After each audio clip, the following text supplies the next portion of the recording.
Good afternoon, and welcome to episode 2 of the Mulligan Moneyline's podcast, brought to you by Wasaga Sports Network.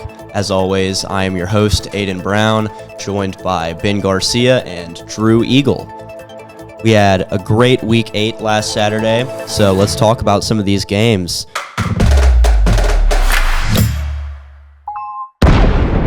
Miami and Louisville. Miami finally dropping their crown, taking a loss to an unranked Louisville 24-21. Carson Beck going back to his old Georgia ways, throwing 4 interceptions. Should have been 5. That roughing the passer call was a little weak in my opinion, but let me know what you guys think. I don't know. I would say Carson Beck, 25 of 35 for 271, 4 touchdowns or 4 interceptions and no touchdowns. Carson Beck got demoted this week. He went from a top 2 quarterback, honestly, in college football last year, and now this year he's probably close to undraftable as far as NFL prospects go. Yeah, shout out to that Louisville defense for intercepting the ball from Carson Beck 4 times. As we've seen, he hasn't really been able to win games for his team, but he hasn't been losing games for his team either. It's the first time this season that he's really been the underperformer on that team. So shout out to the Louisville defense for holding him to low points and keeping the lead the whole game. Yeah. Moving on into Vanderbilt versus LSU. LSU taking yet another loss, and this Vanderbilt team really coming together. Diego Pavia, 246 all-purpose yards, 2 rushing touchdowns, 1 passing. He's really looking good, but I do think that Pavia is this entire Vandy offense, really. Without him, who knows where they'd be right now, their first time in the top 10 in 74 years.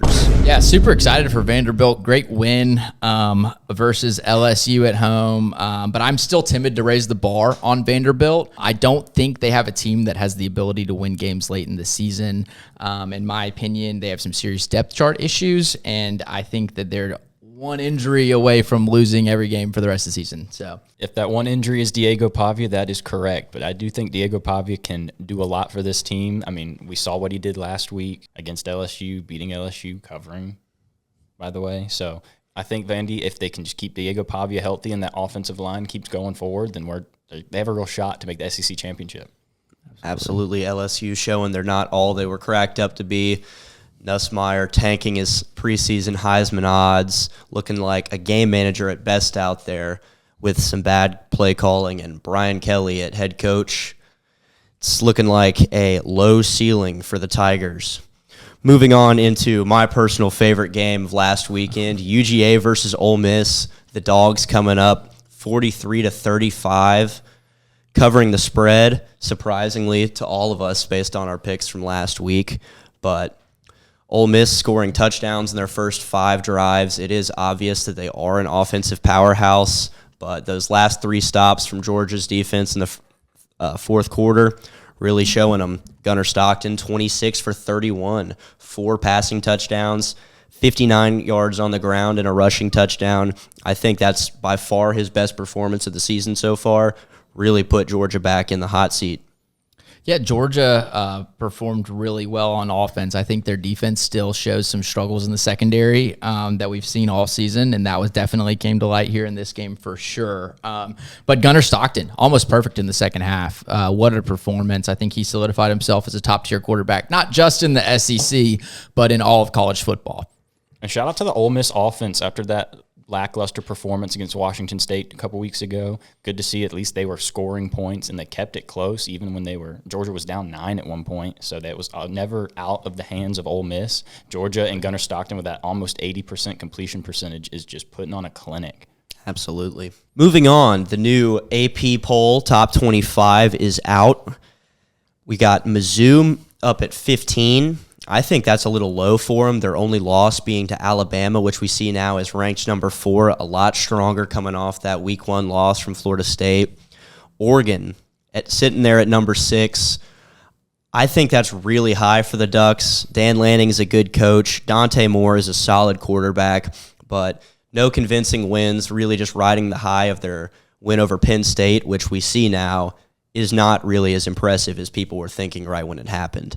No, absolutely. The only team I think that the AP correctly ranked this week was Notre Dame.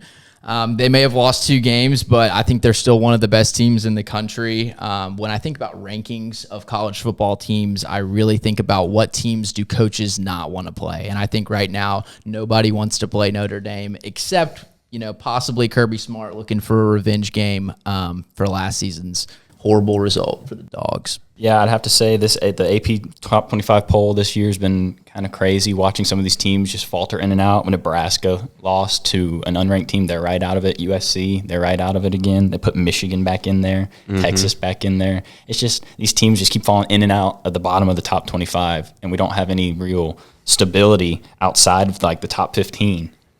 Absolutely. Recently. So it's just kind of frustrating to see teams just come in and out of the top 25. And like there's no one really solid enough after 15 to just keep a spot. Yeah.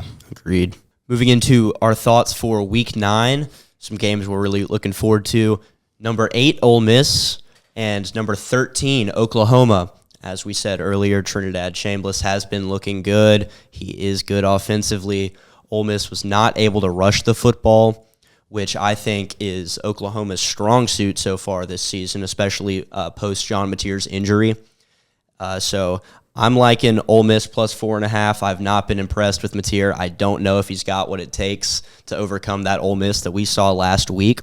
So that's my pick for that game. Yeah, I think Trinidad Chambliss, last week we were looking for him to have a bounce-back game against Georgia. He did that. With a couple exceptions late in the game. The pass protection for Ole Miss was not great, and that caused a lot of issues for the offense, disrupting it and totally derailing the offense in the fourth quarter. I think that Ole Miss has a bounce-back game. I like Ole Miss plus 4.5, and I also like the over at 50.5. Yeah, this is going to be one of the best offense Oklahoma has played this year. They've played Temple, they've played Michigan, Auburn, Kent State, and then Texas was the best offense they played. So they're going to have a real hard time defensively against an offense that actually knows what they're doing. It's a top 10 offense. So we're going to have to see what Oklahoma can bring defensively to try and stop the Ole Miss Rebels. Definitely. Another big SEC matchup. We've got number 20 LSU versus number 3 Texas A&M in Death Valley. Marcel Reed has been looking great. Last weekend, 330 all-purpose yards, 3 passing and 1 rushing touchdown. Does not turn the ball over a lot. Very efficient. He's looking like a top 5 quarterback in college football. Nussmeier, on the other hand, came in. Him and Klubnik being Heisman favorites has shown that at best he's not much more than a game manager. He'll get you a few touchdowns. He'll have decent passing percentages, but overall, he's really relying on his rushing game and his defense to step up for him. Again, Death Valley, one of the hardest stadiums to play in the country. I like 100%. under 48.5 at minus 105. Yeah, I think this game's going to be won in the trenches. LSU is a little bit overmatched on both sides of the ball in that area, and I think Marcel Reed exacerbates those issues for LSU.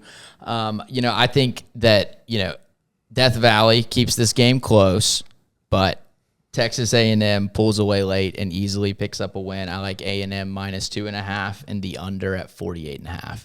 I do think this is going to be a defensive showdown. This seems like a game that would even go into overtime. It just seems like one of those games because Texas A&M's been riding real solid. They're 7-0, undefeated. But we saw how some of these undefeated teams performed last week, and the rankings are changing around. So I think this is one of those slogs, like a 10-10 going into overtime. Yeah. That'd be awesome. Yet another loaded SEC matchup. We've got 15 Missouri versus number 10 Vanderbilt. Again, Pavia looking great. He's got good abilities to rush the football. He doesn't turn the ball over a lot. Good passer versus Bo Prabula. He looked okay in the first couple of weeks. Games against Alabama and Auburn. He had 2 interceptions against Auburn and only 1 rushing touchdown, 0 passing. He's not looked great. Ahmad Hardy, their running back, has been really what's keeping them in. And in his past 2 games, he's gone from averaging over 150 yards a game to last week just having 24 carries for almost 60 yards, but he did still have 2 touchdowns. So if Mizzou is able to get into the red zone, I do like their ability to score. But outside of it, I like Vanderbilt minus 2.5 in this game. Yeah, I think Diego Pavia is the storyline here. If he has a big game this week, then I think Vanderbilt easily rolls over Missouri. I think Vanderbilt is the most fragile top 10 team outside of Oregon, but I think they come up big this week. I like Vanderbilt -2.5, and I also like the over at 52.5. Yeah, like you said, it's going to be Diego Pavia that decides pretty much all of these Vandy games this season. I do want to give a quick shout-out to the Auburn defense for getting their second and third interception against Missouri. So we'll see if Bo Prabula can rein it in, because Auburn has not had a whole lot of picks this season. They've been really good on the front seven. So we'll see if Bo Prabula can keep up with a higher-octane defense like Texas A&M. Definitely. Moving into a new segment for us, we're going to do a start-bench cut for Week 9 quarterbacks. Starting guys are going to be people that we think are going to have a great performance. Bench guys, they might get the win. They're going to have good stats. And then our cut guy is going to be somebody who we don't think is going to perform as well. They're going to have less team success. Starting out this week, I'm going to be starting Ty Simpson, coming off multiple big games. He's very impressive passing the ball. I think he's going to dice up South Carolina's secondary. He's going to be my big starter. On the bench, I've got Trinidad Chambliss coming off a good performance against Georgia going into Oklahoma. I think that they win. I think he's going to look good. I don't know if he's going to be as statistically as impressive as Simpson. And my guy to cut is going to be Bo Prabula. He's looked iffy in his last 2 matchups. Turned the ball over, made some risky passes that have been pretty ugly. And so I just don't think he's going to do great this week. Yeah, my start this week, I have Marcel Reed. I'm looking for him to have a big game versus that LSU defense. I think that, their read option play that they like to exude on the road is going to be deadly for LSU as they're dealing with injuries in their front seven. My bench player this week is Trinidad Chambliss. I think he's going to have a great game against Notre Dame or against Oklahoma. And that leads me to my cut this week, and that would be John Mateer. I don't think he's anything special this season. The injury seems to have really rattled him, and I don't see him bouncing back this year. So I'm going to start out with my bench, and that's going to be Diego Pavia, and I'll tell you why in just a second. Diego Pavia is influential to this Vandy team, but the person I'm starting this week is Taylon Green, the Arkansas quarterback. Ever since Bobby Petrino came in, this offense has been revamped and scoring points. They've been in shootouts with Tennessee. There was another shootout, 40-plus points. They've been scoring points. So look for Taylon Green to have a big matchup against Auburn. Speaking of Auburn, I'm cutting Jackson Arnold. As an Auburn fan, it's time to put in Deuce Knight. But Hugh Freeze is making the calls. Jackson Arnold can run the football. The throwing potential is just not there. Cam Coleman, a really good receiver, touted highly last year and this year, has not seen a whole lot of work, and we've just seen a lot of Jackson Arnold slow to make decisions and then running the football and losing the football, getting a lot of sacks. So I got to cut him. Absolutely. Thank you for listening to episode 2 of the Mulligan Moneylines podcast. Don't forget to like and subscribe, and we'll see y'all next week for episode 3.